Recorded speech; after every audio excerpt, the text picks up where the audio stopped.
যুক্তরাজ্যের সাধারণ নির্বাচনে বিপুল জয় পেয়ে পরবর্তী প্রধানমন্ত্রী হচ্ছেন লেবার পার্টির বর্তমান প্রধান কিয়ার স্টারমার। অপরদিকে ফলাফল মেনে নিয়ে ইতিমধ্যে ক্ষমতাসীন কনজারভেটিভ দলের হারের দায়ও স্বীকার করে নিয়েছেন বিদায়ী প্রধানমন্ত্রী ঋষি সুনাক।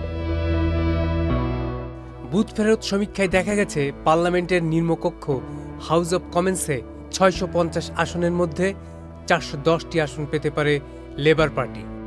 প্রতিদ্বন্দ্বী কনজারভেটিভ পার্টির চেয়ে ১৭০ আসনে এগিয়ে থাকতে পারে তারা। তবে যুক্তরাজ্যের এই নির্বাচনকেও পিছু ছাড়েনি গাজা যুদ্ধ। দল ক্ষমতায় গেলেও নির্বাচনে যুক্তরাজ্যের উত্তর পশ্চিমাঞ্চলীয় সাবেক শিল্পনগরী ব্ল্যাকবার্নে জয়ী হয়েছেন ফিলিস্তিনপন্থী স্বতন্ত্র প্রার্থী আদনান হুসাইন।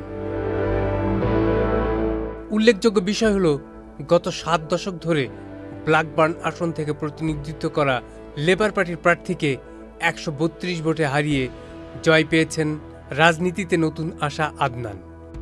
তিনি পেয়েছেন ১০,৫১৮ ভোট, আর তার প্রতিদ্বন্দ্বী লেবার পার্টির প্রার্থী হল্যান্ড পেয়েছেন ১০,৩৮৬ ভোট।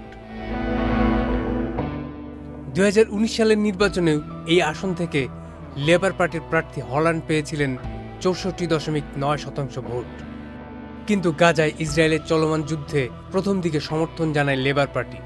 এই সমর্থনই কাল হয়েছে লেবার পার্টির প্রার্থীর, কেননা আসনটিতে মুসলিম ভোটার রয়েছে প্রায় ৩৫%। গত জুনের মাঝামাঝি মিডল ইস্ট আইকে আদনান হুসেইন বলেছিলেন, গাজায় যা ঘটছে তা খুবই গুরুত্বপূর্ণ, তাই আমি নির্বাচনে দাঁড়িয়েছি। তবে এই নির্বাচনে দারিদ্র্য ও স্বাস্থ্যসেবাও বড় ইস্যু। নির্বাচনে গাজাপন্থী প্ল্যাটফর্ম থেকে দাঁড়ানো ৩৪ বছর বয়সী আইনজীবী আদনানকে সমর্থন দেয় সাবেক লেবার কাউন্সিলরদের একটি স্থানীয় দল, যারা লেবার দলের গাজা নীতিকে বিরোধিতা করে দল থেকে সরে আসেন। তবে বিশ্লেষকদের মতে স্বতন্ত্র প্রার্থী আদনানের জয় প্রমাণ করে ফিলিস্তিনের গাজা উপত্যকায় ইসরায়েলের যুদ্ধ নিয়ে লেবার পার্টির অবস্থানে দলটির অনেক ভোটারদের মধ্যে বিভক্তি ও অসন্তোষ রয়েছে।